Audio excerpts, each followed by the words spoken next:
O milionário para o carro ao ouvir choros perdidos no frio.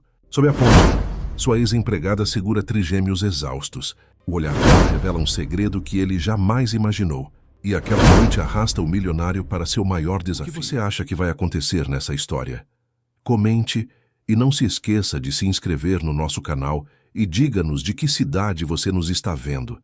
Prometo que essa vai ser a melhor história que você vai escutar na vida. A noite caía pesada sobre São Paulo, trazendo consigo aquele frio úmido que penetra nos ossos e faz a cidade inteira se encolher dentro de casacos e cobertores. Era uma terça-feira comum de julho, dessas em que o céu parece uma cortina cinza esticada sobre os prédios intermináveis, e as luzes dos carros desenhavam rios brilhantes nas avenidas molhadas. Rodrigo Almeida dirigia seu sedã preto pela Marginal Pinheiros, os olhos fixos na pista à frente, mas a mente vagando por lugares que ele preferia não visitar. Aos 43 anos, Rodrigo havia construído um império no ramo de tecnologia. Sua empresa estava entre as mais promissoras do país.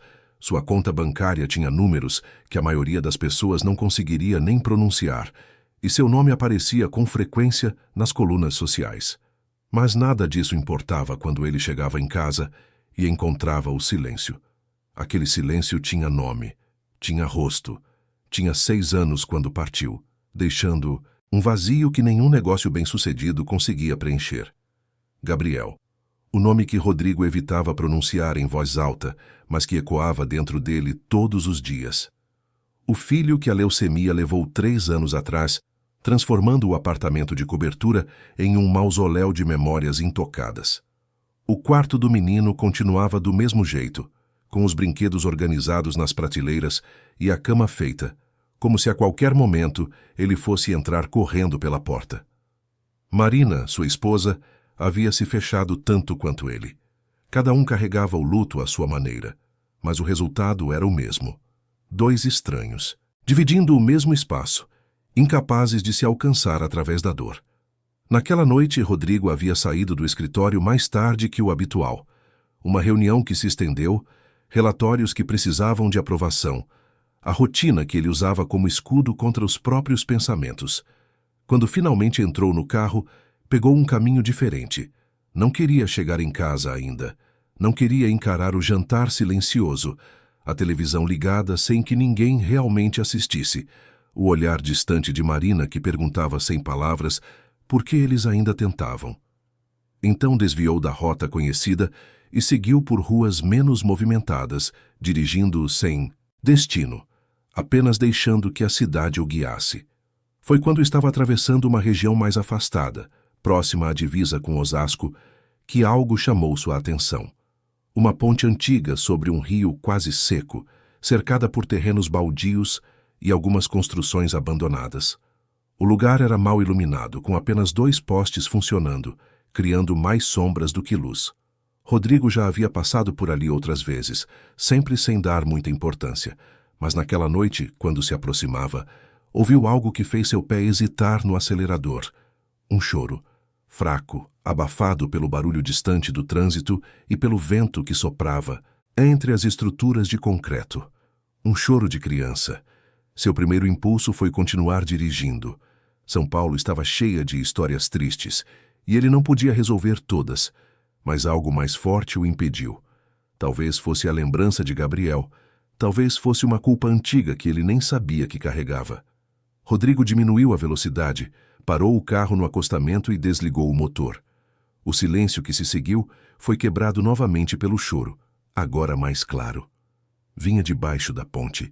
Ele abriu a porta do carro e sentiu o frio noturno bater contra seu rosto. Caminhou até a grade de proteção, olhou para baixo e viu entre as sombras do barranco uma figura encolhida. Aproximou-se com cuidado, descendo por uma trilha improvisada entre o mato e o lixo acumulado. Quanto mais se aproximava, mais seu coração acelerava. Não sabia o que ia encontrar, mas cada passo parecia pesar toneladas. Quando finalmente chegou perto o suficiente, a cena que se revelou diante dele o paralisou. Uma mulher estava sentada contra o pilar de concreto da ponte, com 3 bebês nos braços. 3. Ela o segurava com uma força que parecia vir de algum lugar além do corpo, como se a simples vontade de proteger aquelas crianças fosse tudo que a mantinha viva. As roupas dela estavam sujas e rasgadas, o cabelo embaraçado caindo sobre o rosto magro demais. Os bebês, envoltos em panos que já foram brancos, choravam baixinho, um som frágil que cortava a noite como uma lâmina. Rodrigo se agachou devagar, tentando não assustá-la. A mulher levantou o rosto e foi nesse momento que o mundo dele parou de girar. Ele conhecia aquele rosto, conhecia aqueles olhos, mesmo que agora estivessem fundos e apagados.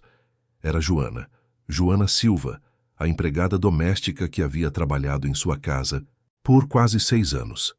A mesma mulher que cuidava de Gabriel com um carinho que ia além das obrigações profissionais.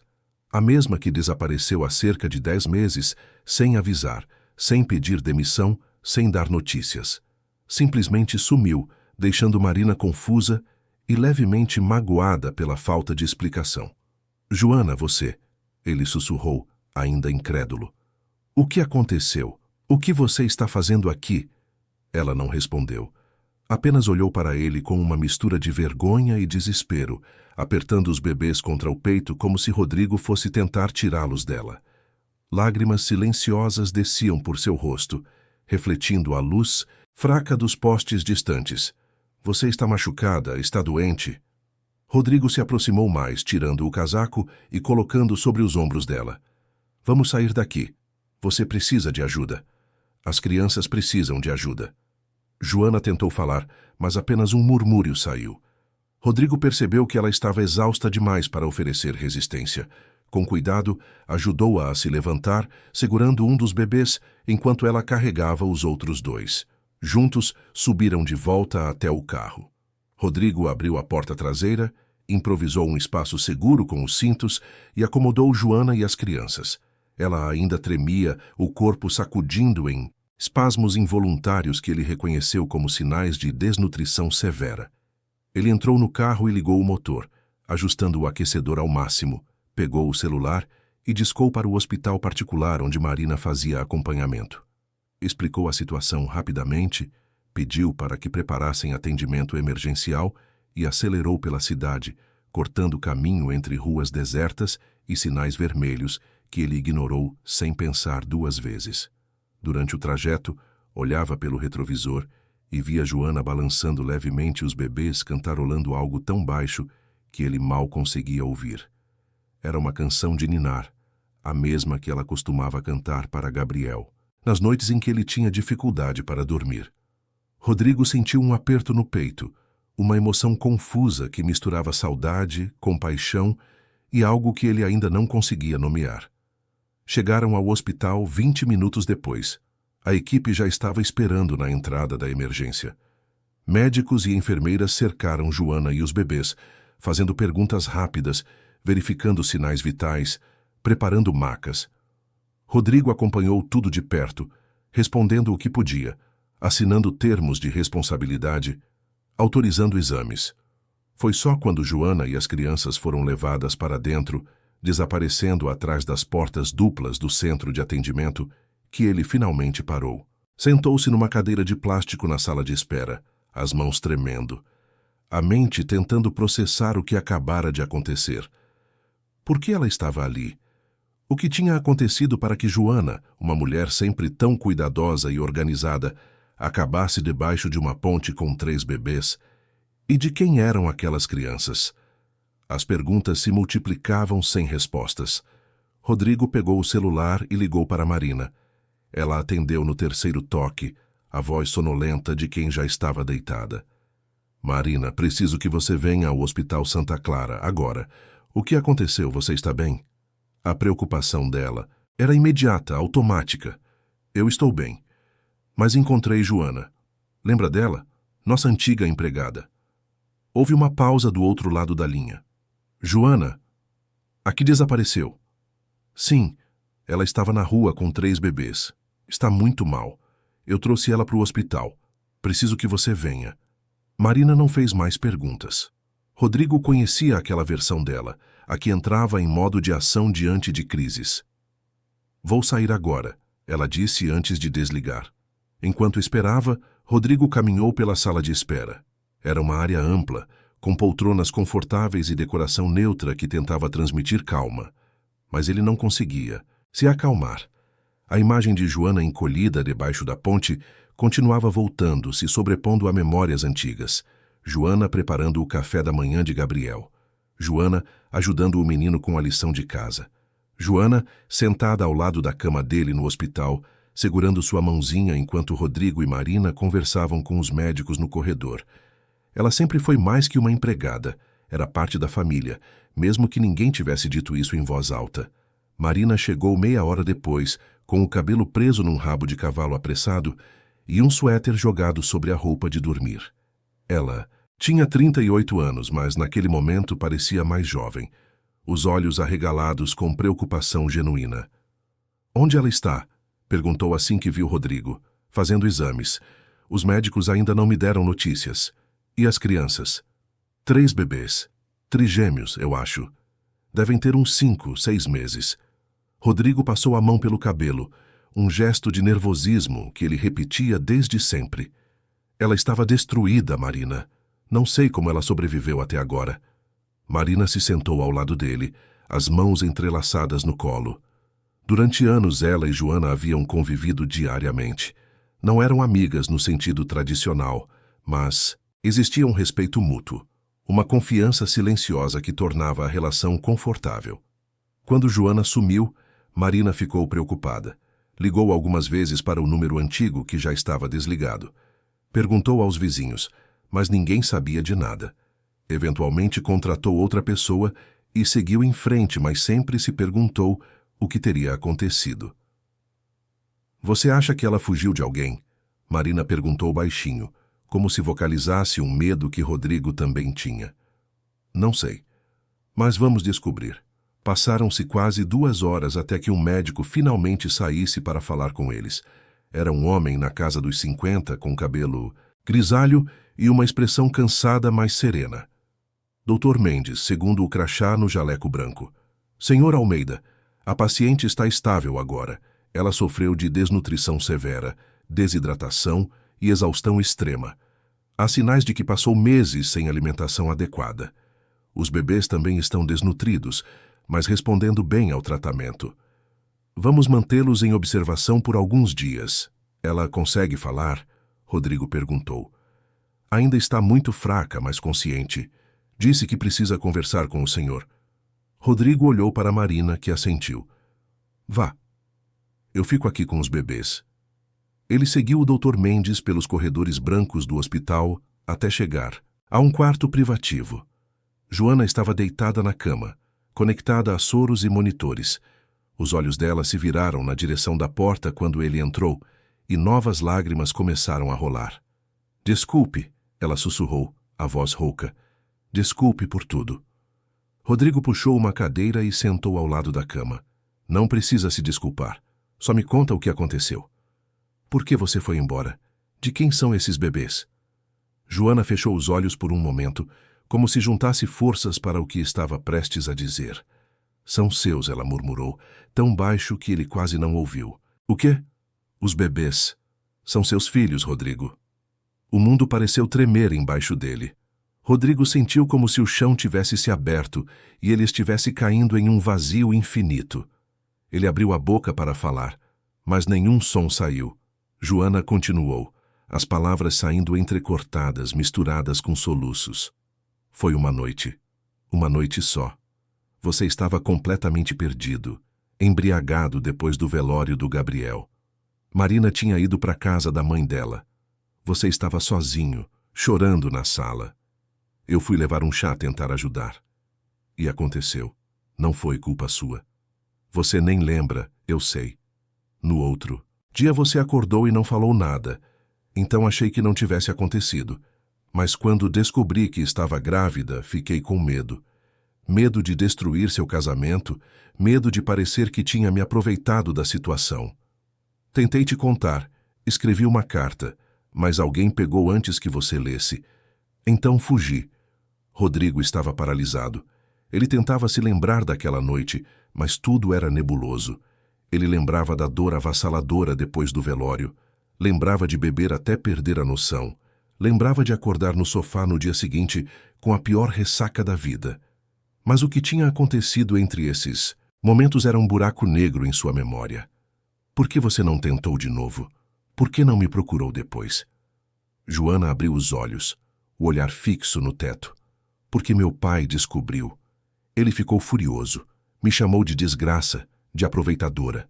Disse que eu tinha arruinado minha vida e a vida dele. Me expulsou de casa. Fiquei sem ter para onde ir. Passei os últimos meses morando em abrigos, fazendo bicos quando conseguia, tentando sobreviver. Quando os bebês nasceram, ficou ainda mais difícil. Não tinha leite suficiente para amamentar os 3. Não tinha dinheiro para a fórmula. Perdi o lugar no abrigo porque não conseguia pagar. E acabei na rua. Rodrigo colocou as mãos no rosto, tentando absorver tudo aquilo. Meus filhos, ele repetiu, testando as palavras. Você passou por tudo isso sozinha carregando meus filhos. Desculpe. Desculpe mesmo. Você não tem que pedir desculpa. Eu que devia ter percebido. Devia ter ido atrás de você quando sumiu. Ele se levantou, andando de um lado para o outro do quarto. Vamos resolver isso. Você e as crianças vão ficar bem. Eu prometo. Mas antes de qualquer promessa, Rodrigo sabia que precisava ter certeza. No dia seguinte, pediu ao doutor Mendes para fazer um exame de DNA. Não por desconfiança, mas porque precisava de algo concreto para processar a informação. A espera pelos resultados foi torturante. Marina, quando soube da história toda, entrou em choque. Ela se trancou no quarto por horas, e Rodrigo podia ouvir o som abafado do choro através da porta. Ele queria consolá-la, mas não sabia como. Como explicar algo que ele mesmo não entendia completamente? Os resultados chegaram 3 dias depois. Positivo. Probabilidade de paternidade: 99,9%. Rodrigo leu o documento várias vezes, cada leitura tornando tudo mais real. Ele tinha 3 filhos, 3 bebês que haviam nascido e crescido sem que ele soubesse da existência deles. 3 vidas que dependiam dele agora. Quando mostrou o resultado para Marina, ela estava sentada na varanda do apartamento, olhando para a cidade iluminada lá embaixo. Ela pegou o papel, leu em silêncio e depois o devolveu. Não disse nada por vários minutos. Eu não sei o que sentir, ela finalmente murmurou. Parte de mim quer gritar, quer quebrar tudo. Outra parte só sente vazio. E tem uma parte pequena, bem pequenininha, que olha para essa situação e vê uma segunda chance. Segunda, chance de quê? De ser mãe de novo. De ter uma casa cheia de vida outra vez. Marina virou o rosto para ele, os olhos vermelhos, mais secos. Mas eu preciso de tempo, Rodrigo. Preciso entender como a gente chegou até aqui. Ele assentiu. Quanto tempo você precisar? Nos dias seguintes, enquanto Joana e os bebês se recuperavam no hospital, Rodrigo começou a organizar tudo. Contratou advogados para cuidar do reconhecimento legal das crianças. Conversou com assistentes sociais sobre os próximos passos. Preparou um dos quartos do apartamento para os trigêmeos e, pela primeira vez em 3 anos, sentiu algo que tinha esquecido como era. Propósito. Aqueles bebês precisavam dele e ele não ia falhar outra vez. Mas enquanto ele se preparava para trazer sua nova família para casa, forças que ele ainda não conhecia já estavam se movimentando nas sombras. Pessoas que veriam aquela revelação não como uma segunda chance, mas como uma ameaça. E o que estava por vir testaria não apenas a capacidade de Rodrigo de ser pai novamente, mas sua capacidade de proteger aqueles que amava contra um mundo que raramente perdoa os erros do passado. Uma semana depois que Joana e os trigêmeos receberam alta do hospital, a vida de Rodrigo havia se transformado em algo que ele não reconhecia mais. O apartamento, que antes era um museu silencioso de lembranças dolorosas, agora estava cheio de choros, fraldas, mamadeiras e um caos organizado que desafiava qualquer tentativa de controle. Os 3 bebês, batizados de Lucas, Sofia e Miguel, ocupavam o quarto que Rodrigo havia preparado às pressas, com berços novos, móveis coloridos e um monitor que transmitia cada som para o quarto principal. Mas apesar de toda a estrutura física montada, a estrutura emocional da casa estava desmoronando. Marina não conseguia olhar para as crianças sem sentir um aperto no peito. Não era raiva exatamente, embora houvesse uma pontada de ressentimento quando ela pensava em como tudo aconteceu. Era mais uma mistura confusa de medo, ciúme e culpa por sentir ciúme. Aqueles bebês eram inocentes. Não tinham pedido para nascer daquele jeito, frutos de uma noite que Rodrigo nem se lembrava. Mas toda vez que ela os via, era lembrada de que seu marido havia compartilhado com outra mulher algo que durante anos foi só deles. E pior, enquanto ela ainda chorava a perda de Gabriel, incapaz de conceber novamente depois das complicações da leucemia, ali estavam 3 crianças saudáveis, que eram dele, mas não dela. Joana, por sua vez, se instalou em um dos quartos de hóspedes. Rodrigo insistiu que ela ficasse pelo menos até recuperar completamente a saúde e decidir o que queria fazer. Ela aceitou, mas o peso da gratidão misturado com a vergonha era quase insuportável. Ela evitava cruzar com Marina nos corredores, tomava suas refeições sozinha na cozinha quando tinha certeza de que ninguém estava por perto e passava a maior parte do tempo no quarto com os bebês. Era como se estivesse tentando se tornar invisível, ocupar o mínimo de espaço possível naquela casa que um dia foi também sua, mas de uma forma completamente diferente. As tensões explodiram numa quinta-feira à noite. Rodrigo havia chegado tarde do escritório, carregando o cansaço de reuniões intermináveis e a pressão de esconder sua nova realidade familiar dos sócios e funcionários.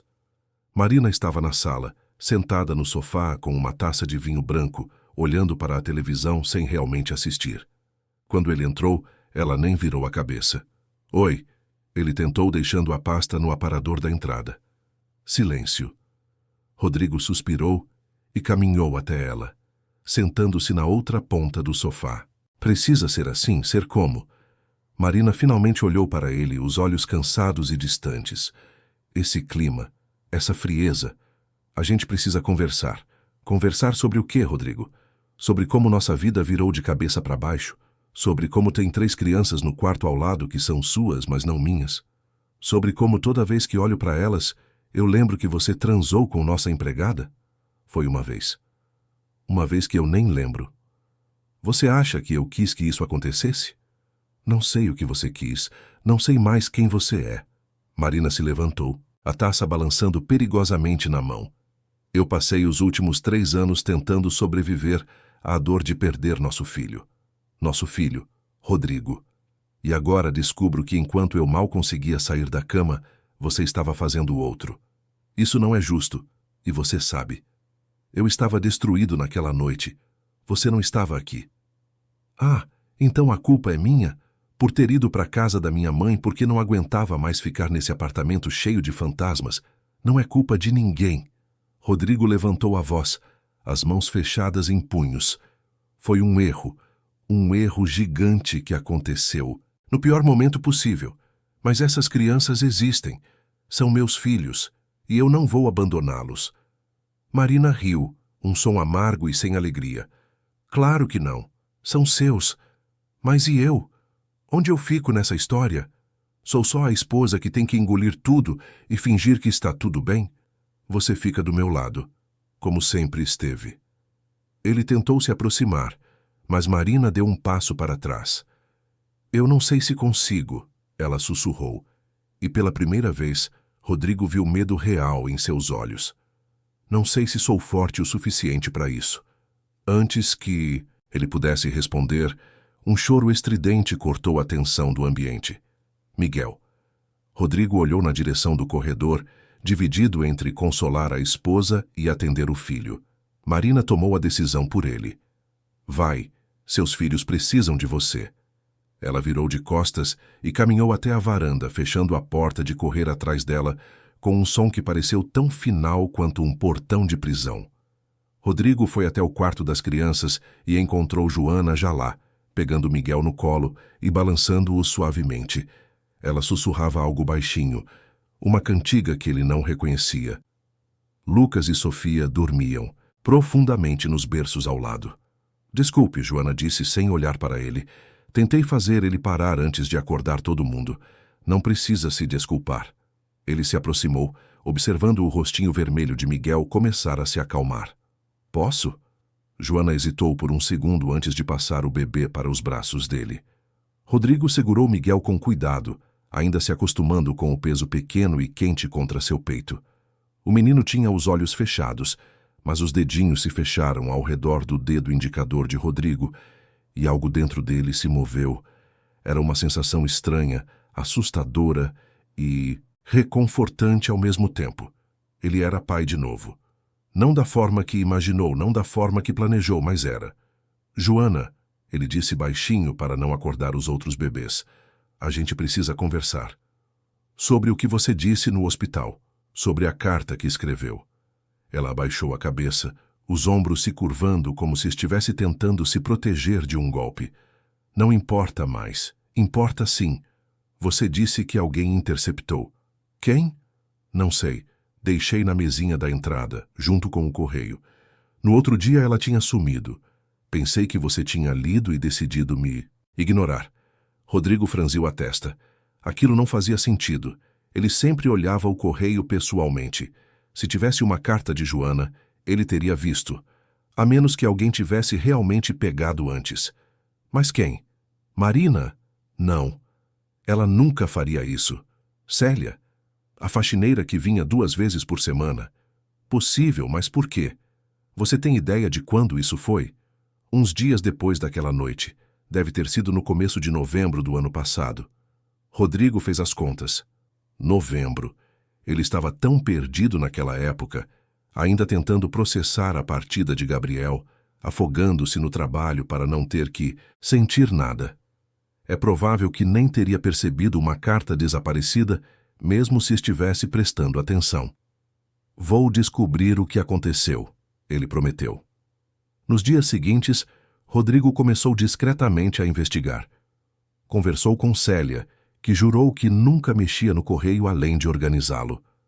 Verificou as câmeras de segurança do prédio, mas elas não cobriam o interior dos apartamentos. Estava começando a achar que nunca descobriria quando Marina apareceu na sala dele uma noite, segurando um envelope amarelado. Encontrei isso, ela disse, a voz estranhamente calma. Estava dentro de uma caixa de sapatos no armário do seu escritório. Uma caixa com coisas antigas que você me pediu para guardar quando estava reorganizando. Rodrigo pegou o envelope. Não estava lacrado, mas dava para ver que havia sido aberto com cuidado. Dentro, uma folha de papel com a letra caprichada de Joana. Ele leu em silêncio, cada palavra sendo absorvida como chumbo no estômago. Joana contava sobre a gravidez, sobre o medo, sobre não saber o que fazer. Pedia orientação, pedia perdão por deixar que aquilo acontecesse. Terminava dizendo que respeitaria qualquer decisão que ele tomasse, mas que precisava que ele soubesse. Por que você não me deu isso? Ele perguntou, levantando os olhos para Marina. Ela se sentou na cadeira em frente à mesa dele, as mãos entrelaçadas no colo. Porque não fui eu que encontrei primeiro. Rodrigo sentiu um frio subir pela espinha. Então quem foi? Sua mãe. O mundo pareceu girar devagar. Minha mãe? Marina assentiu. Ela estava aqui naquele dia, lembra? Ela passou para deixar umas coisas, ficou uns minutos, deve ter visto a carta na mesinha e pegado. Provavelmente pensou que estava te protegendo. Você sabe como ela é. Rodrigo sabia exatamente como Eliana, sua mãe, era. Controladora, protetora até a sufocação, convencida de que sabia o que era melhor para ele, melhor do que ele mesmo. Depois que Gabriel faleceu, ela ficou ainda mais invasiva, aparecendo sem avisar, dando palpites sobre tudo, tratando-o como se ele fosse incapaz de tomar decisões sozinho. Mas esconder uma carta, isso era um nível completamente novo de interferência. Eu vou conversar com ela, ele disse, já pegando as chaves do carro. Agora. Agora. A casa de Eliana ficava em um condomínio fechado no Morumbi. Rodrigo dirigiu no piloto automático, a raiva crescendo a cada semáforo. Quando chegou, nem se deu ao trabalho de ligar avisando. Tocou a campainha insistentemente até que ela atendesse o interfone, a voz sonolenta e irritada. Rodrigo, são quase 11 da noite. Abre. Ela deve ter percebido algo no tom dele porque não discutiu. O portão se abriu com um zumbido eletrônico. Eliana estava esperando na porta da casa, um roupão de seda envolvendo seu corpo magro, o cabelo grisalho preso em um coque frouxo. Aos 68 anos, ela ainda mantinha uma postura ereta, quase militar, que intimidava a maioria das pessoas. Mas não o filho. Você pegou uma carta minha, uma carta de Joana, e escondeu de mim. Eliana nem piscou. Entre. Não. Vamos discutir isso na porta. Dentro da casa, ela o guiou até a sala de estar, acendeu um abajur e se sentou em sua poltrona favorita com a calma de quem está prestes a tomar chá, não enfrentar uma acusação. Rodrigo ficou de pé, cruzando os braços. Por que você fez isso? Porque você não estava em condições de lidar com mais um problema. Acabava de perder seu filho. Estava destruído. Se soubesse que aquela mulher estava grávida, teria assumido uma responsabilidade que não estava pronto para assumir. Não era sua decisão, era minha. Você é meu filho. Tenho o direito de te proteger. Proteger? Rodrigo deu um passo à frente, a voz subindo. Você condenou 3 crianças a passar fome na rua. Condenou Joana a meses de sofrimento. Tudo porque achou que sabia melhor que eu o que eu precisava. Eliana se manteve impassível. Se ela tivesse realmente se importado com você, teria insistido, teria encontrado outro jeito de te contar. Ela tentou, e você sabotou. Rodrigo passou a mão pelo rosto, tentando controlar a raiva. Eu não consigo acreditar que você fez isso. Fiz pelo seu bem e faria de novo. O silêncio que se seguiu foi pesado, carregado de anos de tensões não resolvidas, de interferências não solicitadas, de amor que sufocava mais do que apoiava.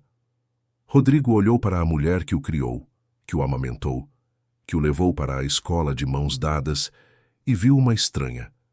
Alguém capaz de causar tanto sofrimento em nome de um conceito distorcido de proteção. Não quero você perto das minhas crianças, ele disse, cada palavra saindo devagar e deliberada. Não quero você na minha casa. Não quero você na minha vida, até que você entenda o que fez e peça desculpas. Para mim e principalmente para Joana. Rodrigo, você não está falando sério. Estou falando mais sério do que nunca falei qualquer coisa na minha vida. Ele virou de costas e caminhou até a porta. Quando tiver vergonha na cara, você sabe onde me encontrar. Saiu sem olhar para trás, ignorando os protestos que começavam a soar atrás dele. O caminho de volta para casa foi um borrão. Quando chegou, Marina o esperava na sala com Joana. As duas pareciam ter chegado a algum tipo de entendimento silencioso durante sua ausência. Joana estava com os olhos vermelhos, mas seca. Marina, por outro lado, tinha lágrimas escorrendo pelo rosto. Ela me contou tudo, Marina disse quando o viu. Sobre a carta, sobre o medo, sobre como ela não queria destruir nossa família. Rodrigo olhou de uma para a outra. E o que você acha agora? Acho que eu julguei errado. Acho que a culpada não é ela. E acho que essas crianças merecem uma chance de crescer com amor, não com ressentimento. Marina limpou as lágrimas com as costas da mão. Não vai ser fácil. Mas eu quero tentar. Por você. Por elas. E pelo Gabriel, que nos ensinou que a vida é curta demais para desperdiçar com raiva. Foi a primeira vez em semanas que os 3 estavam no mesmo ambiente sem tensão palpável no ar. Não era uma solução mágica, não era o fim dos problemas, mas era um começo.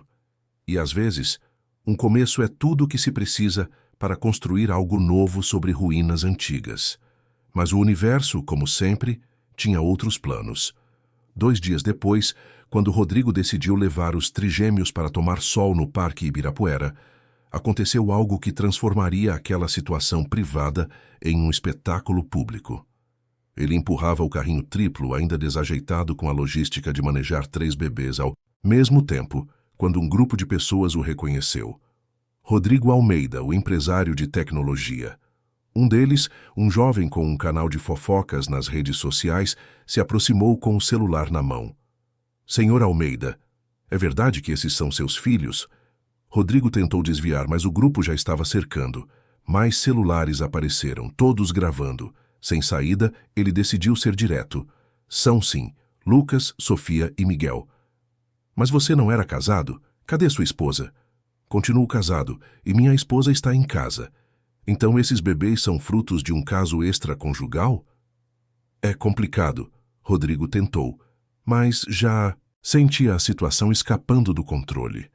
Foi nesse momento que Sofia começou a chorar alto. Rodrigo se abaixou para consolá-la, tirando-a do carrinho. A menina agarrou seu dedo e, entre soluços, soltou um som que poderia ser interpretado como pai. Era aleatório, provavelmente sem significado real, mas os celulares capturam tudo. E no mundo das redes sociais, contexto é opcional. O vídeo viralizou em questão de horas. Fragmentos editados mostravam Rodrigo com os bebês, a pergunta sobre caso extraconjugal, e Sofia parecendo chamá-lo de pai. As interpretações variavam selvagemente.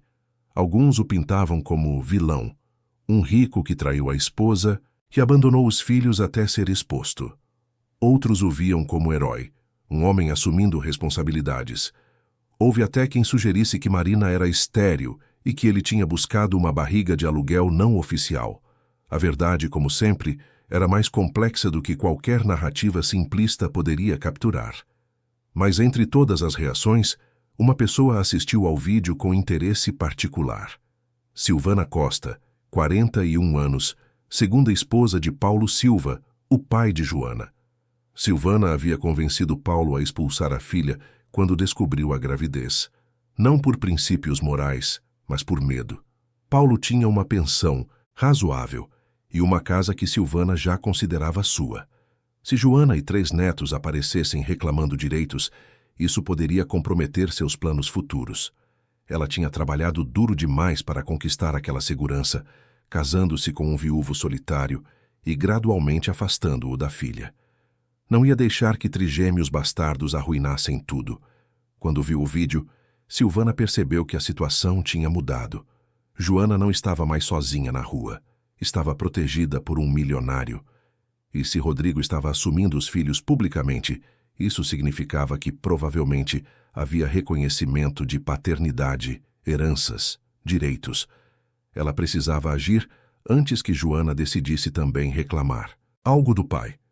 Pegou o telefone e ligou para um conhecido advogado, conhecido por sua falta de escrúpulos e abundância de vitórias judiciais questionáveis. Preciso que investigue uma pessoa para mim, ela disse quando ele atendeu. E depois, a gente conversa sobre como proteger certos interesses familiares. Do outro lado da cidade, alheios às conspirações se formando, Rodrigo, Marina e Joana tentavam construir uma rotina. Não era perfeito.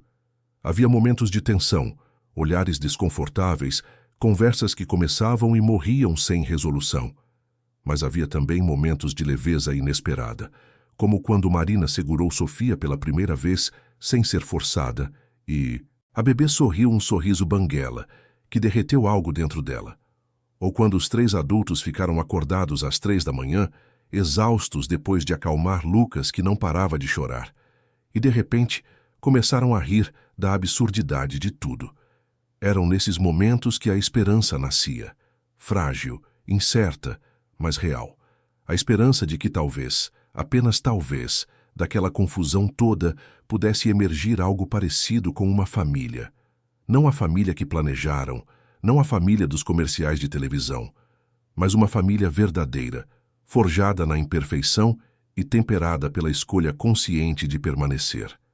As semanas que se seguiram, a viralização do vídeo, transformaram a vida de Rodrigo em um campo minado. Cada vez que ele saía de casa, tinha que lidar com olhares curiosos, comentários sussurrados e, ocasionalmente, alguém tentando tirar uma foto discreta com o celular. A empresa, que antes era seu refúgio, tornou-se mais uma fonte de estresse. Os sócios começaram a marcar reuniões cada vez mais frequentes, sempre com a mesma pauta velada. A imagem pública de Rodrigo estava afetando os negócios. Marcelo Santos, o sócio majoritário depois de Rodrigo, foi o mais direto. Sentado na sala de reuniões do 22º andar, com a vista panorâmica de São Paulo como pano de fundo, Ele não perdeu tempo com rodeios. Rodrigo, você sabe que eu te respeito. Somos amigos há 15 anos. Mas os investidores estão preocupados. Esse escândalo todo está gerando insegurança. Que escândalo? Rodrigo rebateu, tentando manter a voz calma. Eu assumi meus filhos. Onde está o escândalo nisso? A forma como aconteceu. A empregada. Os trigêmeos aparecendo do nada. As redes sociais não param de especular.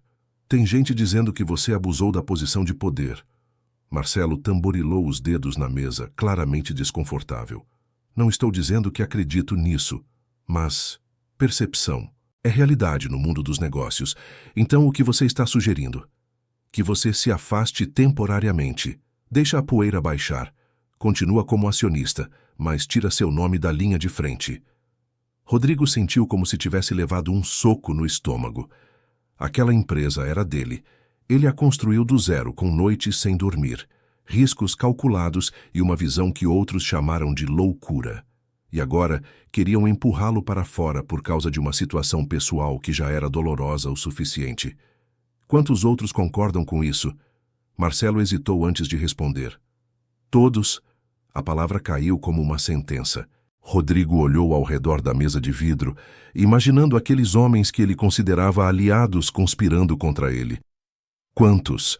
Ele perguntou novamente, mas dessa vez referindo-se aos votos necessários para destituí-lo. Temos maioria, mas queremos fazer isso de forma amigável.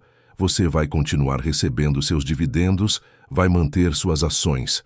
Só não vai estar na diretoria executiva. Por quanto tempo? 6 meses. Talvez 1 ano. Rodrigo se levantou, pegou sua pasta e caminhou até a porta. Antes de sair, virou-se uma última vez. Vocês vão se arrepender disso. Mas mesmo enquanto dizia, sabia que eram palavras vazias. Não tinha poder para impedir. Não naquele momento. A única coisa que podia fazer era aceitar e encontrar uma forma de provar que estava certo. Quando chegou em casa e contou para Marina, ela reagiu de forma surpreendente. Em vez de pânico ou recriminação, ela apenas o abraçou. Vamos descobrir um jeito. Sempre descobrimos. Mas as coisas estavam prestes a piorar. Enquanto Rodrigo lidava com a crise profissional, Silvana Costa estava ocupada construindo sua própria narrativa. Ela contratou não apenas um advogado, mas uma pequena equipe dedicada a descredibilizar Joana. O primeiro passo foi procurar pessoas do passado de Joana dispostas a testemunhar contra ela por dinheiro. O segundo foi criar perfis falsos nas redes sociais, espalhando rumores. O terceiro, mais cruel, envolveu alguém que Silvana conhecia há anos, Marta Ferreira, diretora de um orfanato municipal que tinha histórico de pequenos desvios e arranjos duvidosos. Marta aceitou a proposta de Silvana sem muita hesitação. Dinheiro era dinheiro, e sua consciência já estava tão manchada que mais uma mancha não faria diferença. Juntas, começaram a plantar a ideia de que Joana era uma mãe negligente, que os bebês estariam melhor em um lar adotivo, que Rodrigo estava sendo manipulado por uma aproveitadora. Usaram depoimentos fabricados de supostas testemunhas que afirmavam ter visto Joana tratando mal as crianças. Editaram fotos antigas para criar contextos falsos. Entraram com uma petição judicial pedindo a suspensão da guarda de Joana, argumentando risco às crianças. Joana descobriu tudo quando foi notificada para comparecer a uma audiência. Ela estava na cozinha, preparando mamadeiras, quando o oficial de justiça tocou a campainha. Ao ler os documentos, suas mãos começaram a tremer tanto que quase deixou os papéis caírem. As acusações eram absurdas, mas estavam ali, preto no branco, carimbadas e assinadas. Mãe negligente. Comportamento inadequado. Risco aos menores. Rodrigo contratou os melhores advogados que conseguiu encontrar. Eles garantiram que as acusações eram frágeis, baseadas em testemunhos suspeitos e sem provas concretas. Mas garantias legais não acalmavam o terror que Joana sentia. E se perdesse seus filhos? E se tudo o que havia lutado para superar fosse arrancado dela por mentiras bem construídas? Marina, observando o desespero de Joana, sentiu algo mudar dentro dela. Havia passado semanas em conflito interno, tentando decidir se conseguia aceitar aquela mulher e aquelas crianças na sua vida. Mas vendo Joana sendo atacada tão injustamente, algo se cristalizou. Independente de como tudo começou, naquele momento Joana era uma mãe tentando proteger seus filhos. E Marina sabia, melhor que ninguém, o que era ter um filho ameaçado. Vamos lutar juntas, Marina disse uma noite, sentando-se ao lado de Joana na sala. Você não está sozinha nisso.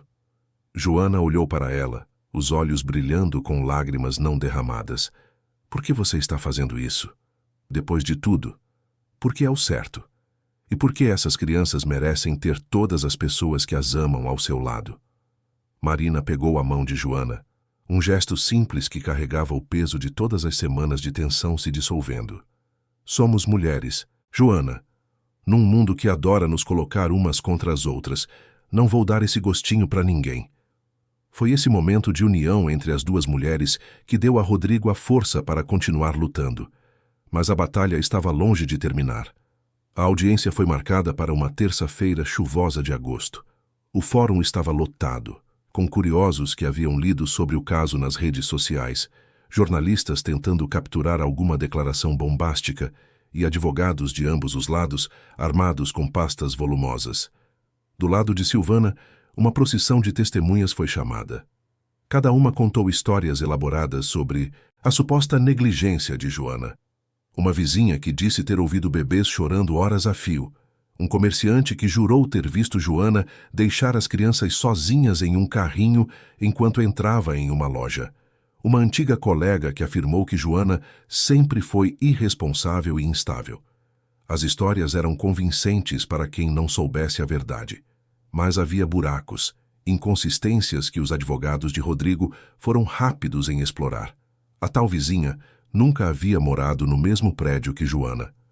O comerciante não conseguiu especificar em qual loja isso teria acontecido. A colega tinha um histórico de processos por difamação. Uma por uma, as testemunhas foram desmanteladas, mas o golpe final veio de um lugar inesperado. Dona Aparecida, uma senhora de 72 anos que morava em frente à casa de Paulo Silva, pai de Joana, pediu para testemunhar. Ela não estava na lista de nenhum dos lados, mas insistiu que tinha informações relevantes. A juíza, uma mulher na casa dos 50, com um olhar afiado que parecia atravessar mentiras como papel, permitiu. Dona Aparecida subiu ao estrado com dificuldade, apoiando-se em uma bengala. Mas quando começou a falar, sua voz era firme e clara. Eu moro em frente ao Silva há 23 anos. Vi a Joana crescer. Vi quando a mãe dela faleceu. Vi quando aquela Silvana apareceu e começou a se meter na vida de todo mundo. A advogada de Silvana tentou interromper, mas a juíza fez um gesto para que continuasse. Eu estava na janela no dia que expulsaram a Joana. Vi ela saindo com uma mala grávida até os olhos, chorando. E vi a Silvana na porta sorrindo. Sorrindo, imagina. Dona Aparecida balançou a cabeça, indignada. E depois, quando aqueles bebês nasceram, vi a Silvana comentando com as outras vizinhas que esperava que nenhum deles sobrevivesse. Disse que seria melhor assim, menos complicação. Um murmúrio percorreu a sala. A juíza bateu o martelo pedindo silêncio. Silvana estava pálida, as mãos apertando a bolsa com tanta força que os nós dos dedos ficaram brancos. A senhora tem provas disso? A juíza perguntou. Tenho minha palavra e tenho isso. Dona Aparecida tirou do bolso um celular antigo. Gravei. Achei que um dia ia precisar. E estava certa. A gravação foi reproduzida na sala. A qualidade do áudio não era perfeita, mas dava para ouvir claramente a voz de Silvana dizendo coisas cruéis sobre Joana e os bebês, falando sobre como esperava que a situação se resolvesse sozinha. Eufemismo terrível para o que realmente queria dizer. Admitindo que havia pagado pessoas para testemunhar contra Joana. Rindo sobre como era fácil manipular o sistema. O silêncio que se seguiu foi absoluto. Até os jornalistas haviam parado de rabiscar em seus blocos de notas, absortos na magnitude do que acabavam de ouvir. A juíza olhou para Silvana com uma expressão que misturava repulsa e decepção profissional. A acusação está indeferida. e sugiro fortemente que a polícia investigue as alegações feitas nesta gravação. Ela bateu o martelo. Estamos encerrados. Joana desabou em soluços nos braços de Marina. Rodrigo apertou os olhos, sentindo o peso de semanas de tensão finalmente começando a se aliviar. Do outro lado da sala, Silvana tentou sair rapidamente, mas foi cercada por repórteres e, logo em seguida, por agentes de polícia que estavam presentes no tribunal. Seu advogado tentou argumentar algo sobre difamação e contexto, mas era tarde demais. A verdade tinha um jeito irritante de vir à tona. Não importava quantas camadas de mentira fossem empilhadas sobre ela. Nas semanas seguintes, investigações revelaram mais. Documentos falsificados para tentar provar que Joana tinha histórico de problemas mentais. Depósitos bancários suspeitos para testemunhas. E-mails entre Silvana e Marta, planejando cada etapa da campanha difamatória. Marta perdeu o cargo no orfanato e enfrentou acusações criminais. Silvana foi indiciada por diversos crimes, incluindo tentativa de fraude processual e conspiração. Paulo Silva, quando finalmente entendeu a extensão do que sua esposa havia feito, pediu o divórcio e tentou se aproximar de Joana. Mas o dano estava feito. Algumas pontes, quando queimadas, não podem ser reconstruídas. A mídia, que antes apontava dedos acusadores para Rodrigo e Joana, agora pedia desculpas. Programas de televisão convidavam Joana para contar sua história. Revistas queriam fazer matérias sobre superação. Mas Joana recusou a maioria. Não queria ser famosa. Queria apenas viver em paz com seus filhos e reconstruir sua vida longe dos holofotes. Foi nesse clima de alívio e recomeço que Marina fez uma descoberta que mudaria tudo mais uma vez. Ela estava sentindo enjoos há algumas semanas, mas atribuiu ao estresse. Quando o atraso menstrual atingiu 3 semanas, resolveu fazer um teste, mais para descartar a possibilidade impossível do que por achar que seria positivo. Afinal, os médicos haviam dito que as chances de ela engravidar novamente eram mínimas depois das complicações do tratamento de Gabriel. Mas ali estava, no visor digital do teste de farmácia, a palavra que ela não esperava ver: grávida. Marina sentou no chão do banheiro, o teste ainda na mão, e começou a rir e chorar ao mesmo tempo.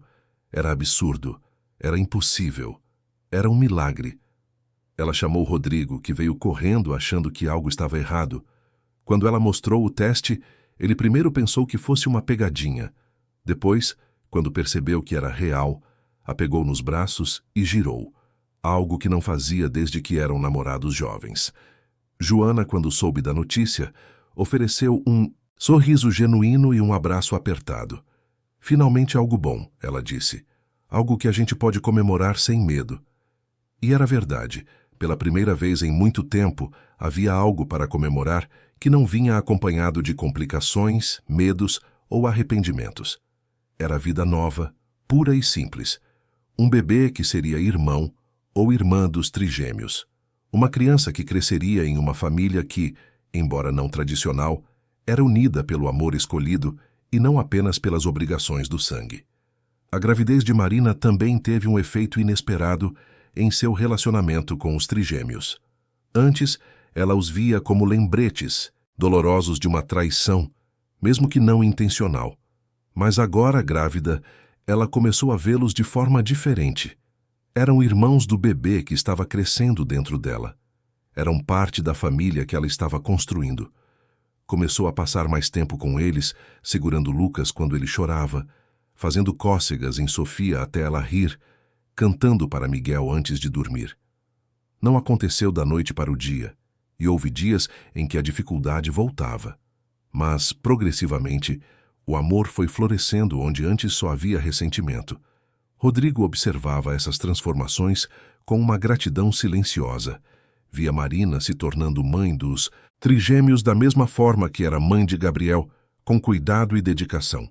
Via Joana recuperando a confiança em si mesma, fazendo planos para o futuro, sorrindo com mais frequência. E via seus 4 filhos, 3 que já estavam ali e 1 a caminho, como a prova de que mesmo das situações mais improváveis pode nascer algo bonito. A empresa, eventualmente, o chamou de volta. Os sócios reconheceram que a imagem pública de Rodrigo havia se transformado, de suposto vilão para pai dedicado que enfrentou adversidades para proteger sua família. Os investidores, sempre atentos à opinião pública, perceberam que a história tinha um apelo positivo. Rodrigo voltou à diretoria, mas dessa vez com condições: menos horas no escritório, mais flexibilidade para estar com a família e uma cláusula que garantia que questões pessoais nunca mais seriam usadas como motivo para afastamento. Mas nem tudo estava resolvido. Paulo Silva, o pai de Joana, ainda era uma ferida aberta. Ele tentou se aproximar várias vezes, mandando cartas, ligando, aparecendo na portaria do prédio. Mas Joana não estava pronta para perdoar. Talvez nunca estivesse. Algumas traições são profundas demais para cicatrizar completamente. Ela não o odiava, o que de certa forma seria mais simples. Ela simplesmente não sentia nada. Ele era um estranho que por acaso compartilhava seu DNA, mas que havia feito escolhas que o colocaram fora da vida dela de forma irreversível. Dona Aparecida, a vizinha corajosa que havia testemunhado, tornou-se uma presença constante na vida dos trigêmeos. Marina a convidou para ser a madrinha de batismo das 3 crianças, uma forma de honrar a mulher que teve coragem de falar a verdade quando tantos outros escolheram o silêncio. A cerimônia foi simples, em uma capela pequena, com apenas amigos próximos e família. Eliana, a mãe de Rodrigo, não foi convidada. Ela havia tentado se desculpar por carta, mas Rodrigo ainda não estava pronto para aquela conversa. Algumas feridas precisam de tempo. Enquanto o inverno dava lugar à primavera e a barriga de Marina crescia visivelmente, a casa que antes era um mausoléu de silêncios transformou-se em algo vibrante. Havia risadas, discussões sobre cores de parede para o quarto do novo bebê, tardes inteiras dedicadas a brincar com os trigêmeos no tapete da sala. Rodrigo descobriu que ser pai de 3 era completamente diferente de ser pai de 1. Não dava para ter momentos individuais com cada criança o tempo todo. Era preciso aprender a dividir a atenção, a ser justo nas escolhas, a aceitar que algumas necessidades seriam atendidas antes de outras simplesmente por questão de logística. Joana, por sua vez, começou a fazer planos próprios. Com o apoio financeiro de Rodrigo e a estrutura emocional que finalmente tinha, ela se matriculou em um curso de pedagogia. Sempre sonhou em ser professora, mas a vida havia empurrado esse sonho para um canto esquecido. Agora, com 32 anos, decidiu que não era tarde demais. Estudava de noite, depois que os bebês dormiam, as apostilas espalhadas pela mesa da cozinha, uma xícara de café ao lado. Rodrigo às vezes a encontrava adormecida sobre os livros e a cobria com um cobertor antes de apagar a luz. Era nesses momentos silenciosos, com a cidade dormindo lá fora e sua família espalhada pela casa em diferentes estados de sono, que Rodrigo refletia sobre tudo o que havia acontecido, sobre a noite na ponte que mudou tudo, sobre as escolhas feitas e não feitas, sobre como uma tragédia pode se transformar em salvação se a pessoa estiver disposta a encarar a dor de frente. Ele não entendia completamente o porquê de tudo ter se desenrolado daquele jeito. Talvez nunca entendesse, mas estava começando a aceitar que algumas perguntas não têm respostas e que a vida segue mesmo sem explicações perfeitas. Os meses que antecederam o nascimento do bebê de Marina foram marcados por uma transformação silenciosa, mas profunda em toda a família. A casa havia adquirido ritmos próprios, uma coreografia complexa de necessidades atendidas, compromissos cumpridos e afetos distribuídos. Os trigêmeos, agora com 1 ano e meio, estavam na fase de explorar tudo, transformando o apartamento em um parque de aventuras onde cada móvel era uma montanha a escalar e cada gaveta um tesouro a descobrir. Lucas era o mais quieto dos 3, preferindo observar antes de agir, sempre com aquela expressão pensativa que lembrava Rodrigo jovem. Sofia era pura energia, sempre rindo, sempre correndo, sempre testando limites com uma alegria contagiante. Miguel era o sensível, aquele que chorava quando via alguém triste, que oferecia abraços espontâneos e que parecia entender emoções de uma forma que surpreendia para sua idade. Marina estava no 8º mês de gestação, quando acordou certa manhã com uma sensação estranha no peito. Não era física exatamente, era algo mais profundo. Ela se levantou com cuidado, a barriga enorme tornando cada movimento uma negociação com a gravidade, e caminhou até o quarto dos trigêmeos. Eles ainda dormiam, 3 silhuetas pequenas cada uma em seu berço. Miguel abraçava um ursinho de pelúcia que Marina havia comprado para ele algumas semanas atrás. Sofia tinha os pés para fora do cobertor, como sempre. Lucas dormia de bruços, o rosto virado para o lado, a respiração suave e regular. Marina se sentou na cadeira de balanço que ficava entre os berços e só observou. Tentou se lembrar do exato momento em que aquelas crianças deixaram de ser os filhos da outra e se tornaram também seus. Não conseguiu identificar.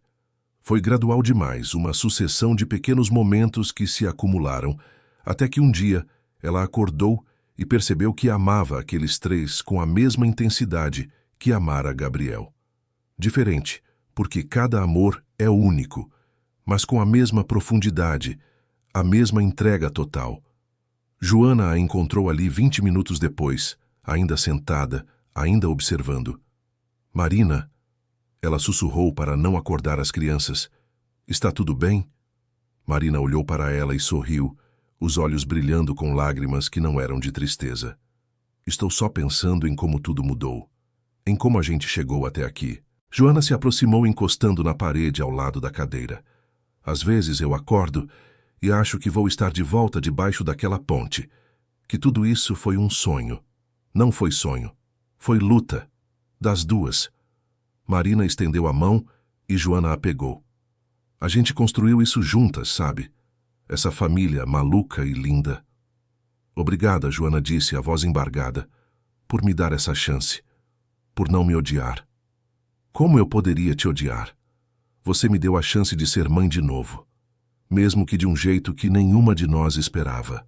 Foi naquele momento, com as 2 mulheres de mãos dadas no quarto silencioso, enquanto os bebês dormiam, que algo se consolidou. Não eram amigas no sentido convencional, e talvez nunca fossem. Mas eram algo mais importante. Eram aliadas. Eram comães. Eram 2 mulheres que decidiram que o amor era mais forte que o ressentimento, e que família era uma escolha, não uma imposição. Rodrigo as encontrou assim quando acordou e foi procurá-las. Ficou na porta por um momento, só observando, e sentiu uma onda de emoção tão forte que precisou apoiar-se no batente. Aquilo ali, aquela cena doméstica e imperfeita, era tudo que ele nunca soube que precisava até perder e depois encontrar novamente de uma forma completamente diferente. O nascimento de Helena aconteceu numa terça-feira ensolarada de dezembro. Diferente do que aconteceu com Gabriel, onde complicações marcaram cada etapa, o parto de Helena foi tranquilo. Marina entrou em trabalho de parto de madrugada, e às 9 da manhã a menina já estava no mundo, chorando com força, os pulmões funcionando perfeitamente. Quando colocaram Helena nos braços de Marina, ela olhou para aquele rostinho vermelho e franzido e entendeu o que as pessoas queriam dizer quando falavam sobre renascimento. Ela estava renascendo ali, naquele momento, através daquela criança que não era uma substituição de Gabriel, mas uma continuação da história que ele começou. Rodrigo segurou Helena com uma reverência que ia além da paternidade. Era gratidão materializada. Joana visitou no hospital algumas horas depois, trazendo os trigêmeos para conhecer a irmã. A cena foi caótica, com Sofia querendo tocar no bebê com mãozinhas pegajosas de suco, Lucas observando desconfiado e Miguel já declarando amor eterno com seu jeito dramático. A enfermeira que estava no quarto sorriu e comentou: "Que família linda vocês têm." E era mesmo. Linda na sua imperfeição, na sua complexidade, nas suas cicatrizes visíveis que estavam aprendendo a ser transformadas em marcas de resistência, e não de vergonha. As semanas seguintes foram um turbilhão de adaptação. 4 crianças pequenas em um apartamento, mesmo grande, era uma logística que desafiava qualquer planejamento. Mas eles encontraram um jeito. Marina amamentava Helena enquanto supervisionava os trigêmeos brincando. Rodrigo descobriu que podia trabalhar de casa 3 dias por semana, o que permitia que ele estivesse mais presente.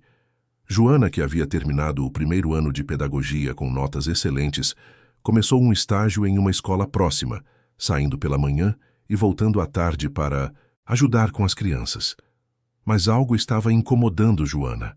À noite, quando todos dormiam, ela ficava acordada pensando em todas as mães que estavam passando pelo que ela passou.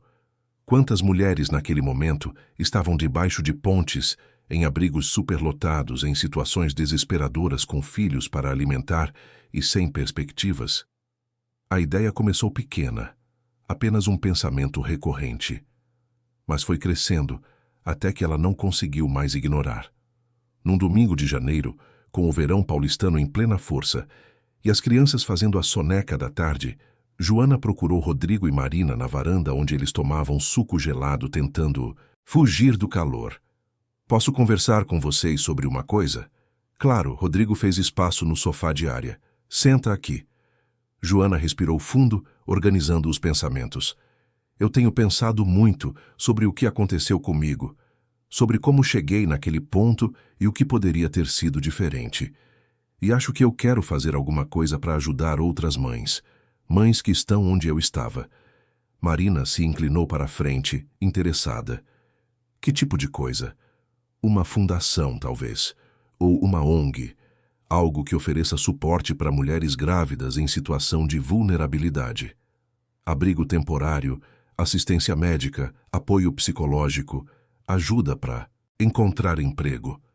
Tudo que eu não tive e precisava desesperadamente. Joana olhou para as mãos nervosa. Eu sei que parece pretensioso. Eu mal me formei, não tenho experiência com nada disso. Mas eu tenho algo que muita gente não tem. Eu sei exatamente como é estar do outro lado. Rodrigo e Marina trocaram um olhar. Não foi necessário dizer nada.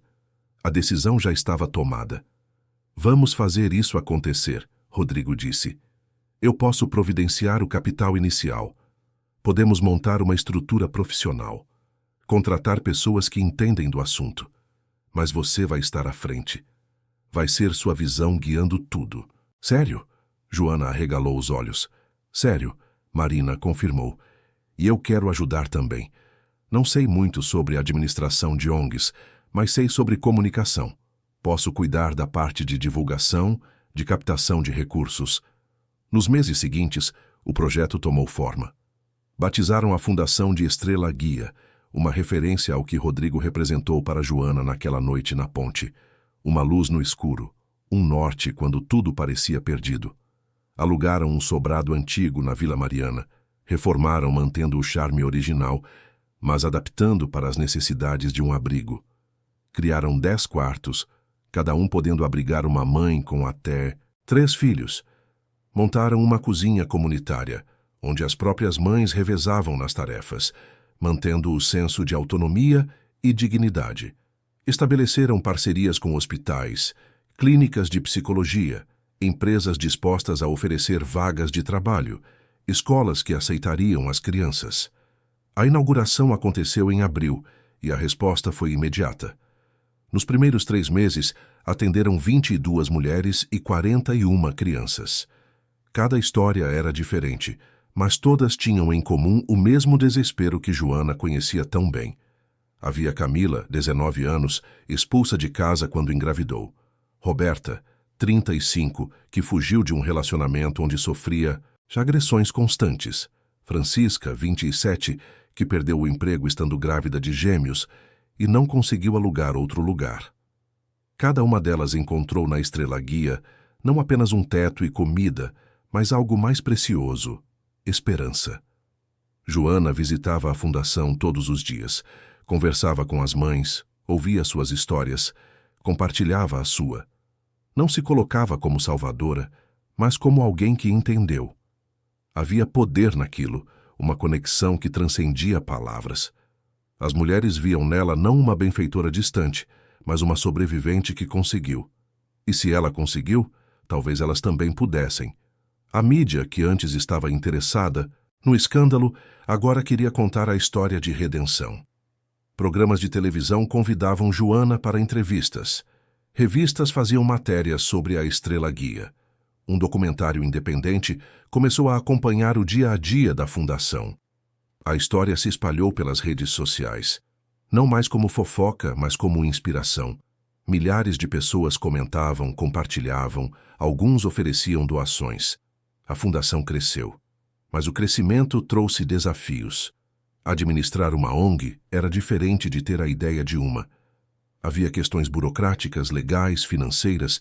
Havia dias em que Joana chegava em casa exausta, sentindo que não estava fazendo o suficiente, que deveria fazer mais. Foi Marina quem a pegou num desses momentos de desânimo e disse algo que Joana nunca esqueceria. Você não pode salvar todo mundo, mas cada pessoa que você ajuda é um universo inteiro que você mudou. Não menospreze isso. Enquanto a fundação prosperava, a família também encontrava seu novo normal. Os trigêmeos começaram a frequentar uma escolinha, onde rapidamente se tornaram populares por serem trigêmeos, aquela raridade que fascina outras crianças. Helena crescia rápido, uma bebê sorridente que parecia iluminar qualquer ambiente. Rodrigo, que havia voltado à empresa com renovada energia, descobriu que sucesso profissional sem equilíbrio familiar era vazio. Ele saía do escritório às 6 da tarde. Não importava o que estivesse acontecendo, porque aprendeu que existem coisas mais importantes que relatórios e reuniões. Eliana, a mãe de Rodrigo, finalmente conseguiu um encontro com ele depois de meses de pedidos. Ela havia escrito uma carta longa, admitindo seus erros, explicando que agiu do medo e não da maldade, mas reconhecendo que medo não justifica o dano causado. Rodrigo aceitou vê-la em um café neutro, longe de casa. O encontro foi difícil. Eliana chorou, pediu desculpas repetidamente, tentou explicar sua lógica torta. Rodrigo ouviu em silêncio. Quando ela terminou, ele disse apenas: "Eu te perdoo, mas confiança se reconstrói com ações, não com palavras. Se você realmente quer fazer parte da vida dos seus netos, vai ter que provar todos os dias que mudou." Eliana aceitou as condições. Começou devagar, com visitas supervisionadas, sempre respeitosa, nunca invasiva. Aos poucos conquistou um espaço. Nunca voltou a ser a matriarca controladora que foi, mas aprendeu a ser uma avó que apoiava em vez de comandar. Paulo Silva, o pai de Joana, não teve a mesma sorte. Ele continuou tentando se aproximar, mandando presentes que eram devolvidos, cartas que ficavam sem resposta. Joana simplesmente não conseguia. O que ele fez cortou fundo demais. Não era sobre perdão ou falta dele, era sobre proteção. Ela não confiava que ele não fosse magoá-la novamente e não estava disposta a arriscar. Talvez um dia isso mudasse.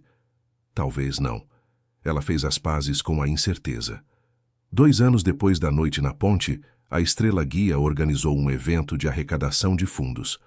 Foi num salão elegante em Pinheiros, com empresários, artistas, políticos e pessoas comuns que acreditavam na causa. Joana estava nervosa. Ela não era boa em discursos, não gostava de estar no centro das atenções. Mas Marina a encorajou. "Conta sua história. É só isso. Sua história é poderosa o suficiente." Quando chegou sua vez de falar, Joana subiu ao palco com pernas trêmulas.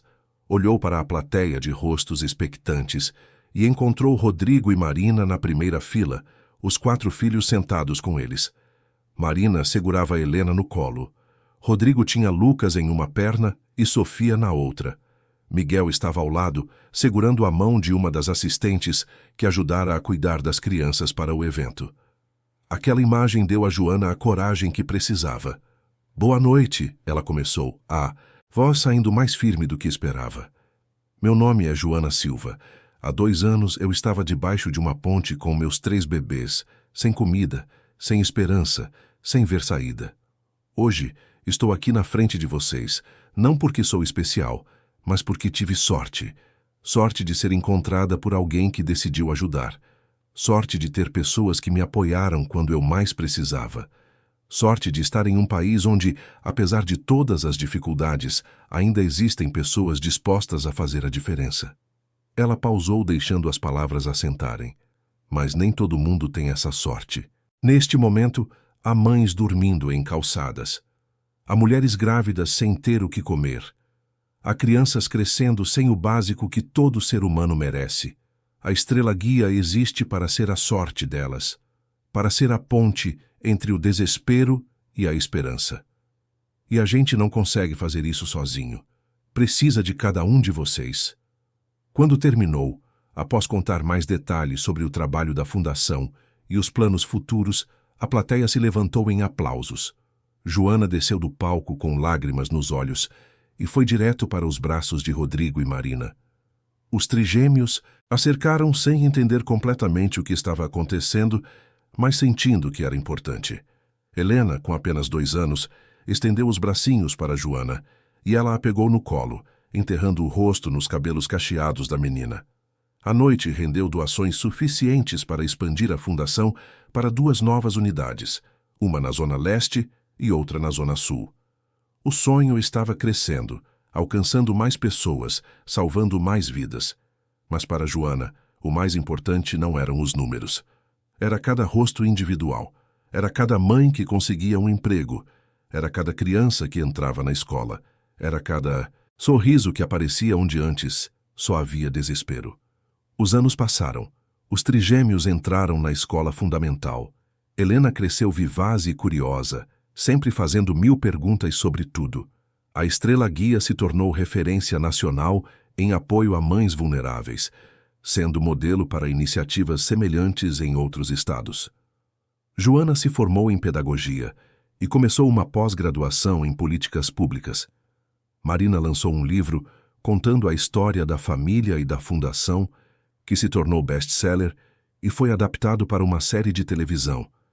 Rodrigo expandiu os negócios, mas sempre mantendo o equilíbrio entre trabalho e família que havia aprendido a valorizar.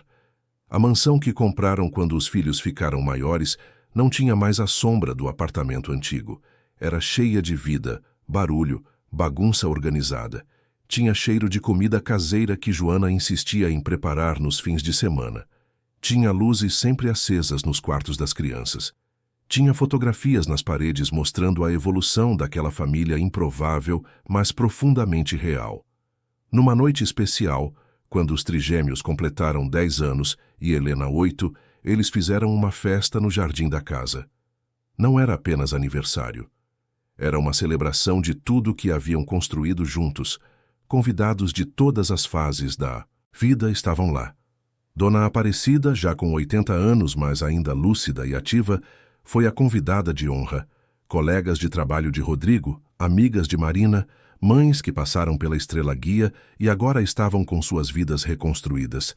Professores das crianças, todos reunidos em celebração. Lucas, Sofia e Miguel fizeram um pequeno discurso que haviam preparado com a ajuda da professora de português. Queremos agradecer, Lucas começou, sempre o mais articulado dos 3, por termos a família mais legal do mundo. A gente sabe que nossa história é diferente. A gente sabe que nascemos de um jeito complicado. Mas a gente não liga para isso. Sofia continuou com sua energia característica. O que importa é que somos amados. Temos 2 mães que cuidam da gente, um pai que sempre está aqui, uma irmã que é chata, mas a gente ama mesmo assim. Risadas pelo jardim. Helena fez cara feia, mas sorriu em seguida. Miguel terminou, a voz suave, mas firme. E a gente quer que todo mundo saiba que família não é sobre DNA. É sobre quem escolhe ficar, quem escolhe amar, quem escolhe não desistir mesmo quando fica difícil. Obrigado por escolherem a gente. Não havia olho seco. No jardim, Joana e Marina se abraçaram, chorando abertamente. Rodrigo estava ao lado delas, uma mão no ombro de cada uma, as próprias lágrimas escorrendo sem vergonha. As crianças correram para o abraço coletivo e, por um momento perfeito e fugaz, tudo fez sentido. Todas as dores, todos os erros, todas as dificuldades levaram a aquilo. Aquela família abraçada sob as luzes do jardim, enquanto a cidade respirava ao redor deles. Mais tarde, quando os convidados já tinham ido embora e as crianças dormiam exaustas nos quartos, Rodrigo, Marina e Joana se sentaram na varanda com taças de vinho e silêncio confortável. Às vezes eu ainda não acredito que isso é real, Joana confessou. que a gente chegou até aqui. Eu acredito, Marina disse, porque a gente escolheu isso. Todos os dias a gente escolhe. Rodrigo olhou para as duas mulheres que, cada uma à sua maneira, salvaram ele tanto quanto ele salvou elas. Naquela noite na ponte, ele achou que estava resgatando Joana. Mas a verdade é que elas se salvaram mutuamente. Joana o salvou de uma vida vazia de propósito. Marina salvou todos eles ao escolher amor sobre ressentimento. E juntos criaram algo que nenhum deles poderia ter. Construído sozinho. A vida que eles tinham agora não era perfeita. Ainda havia dias difíceis, discussões, frustrações. As crianças ainda brigavam entre si. As contas ainda precisavam ser pagas. O cansaço ainda era real. Mas tudo isso era temperado com amor genuíno, com compromisso escolhido, com a certeza de que nenhum deles estava sozinho. Naquela noite fria há tantos anos, quando Rodrigo parou o carro e desceu até a ponte, ele não tinha ideia de que estava prestes a encontrar não apenas Joana e os trigêmeos, mas também a si mesmo. A versão dele que ele pensava ter perdido quando Gabriel partiu. A capacidade de amar, de se importar, de colocar outros antes de si mesmo. Ele descobriu que segundas chances não são dadas, são construídas. Tijolo por tijolo, escolha por escolha, dia após dia. E enquanto a cidade de São Paulo pulsava lá embaixo, com seus milhões de histórias acontecendo simultaneamente, aquela família improvisada, mas profundamente conectada, continuava escrevendo a sua. Uma história de redenção, de perdão, de amor que transcende expectativas e normas. Uma história que provava que família não é definida por certidões de nascimento ou estruturas tradicionais, mas pela disposição de aparecer todos os dias e escolher ficar. Anos mais tarde, quando os filhos já estavam crescidos e começando suas próprias jornadas, quando a estrela guia já havia ajudado milhares de famílias, quando os cabelos de todos começavam a mostrar fios brancos, eles ainda se reuniriam naquela varanda. Ainda compartilhariam vinhos e silêncios confortáveis.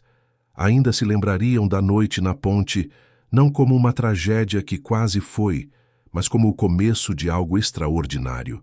Porque, no fim das contas, aquela noite gelada onde o desespero encontrou a compaixão não foi um acidente. Foi destino. Foi o universo conspirando para transformar dor em amor, solidão em comunidade, desespero em esperança. Foi a prova de que, mesmo nas horas mais escuras, uma única escolha de parar, descer do carro e oferecer ajuda pode mudar não apenas uma vida, mas várias. E os ecos dessa escolha continuariam reverberando muito além deles, através das mães ajudadas pela fundação, através das crianças que cresceriam seguras, através da mensagem simples mas poderosa de que ninguém está sozinho, de que sempre há esperança e de que o amor, quando escolhido conscientemente, tem o poder de curar até as feridas mais profundas.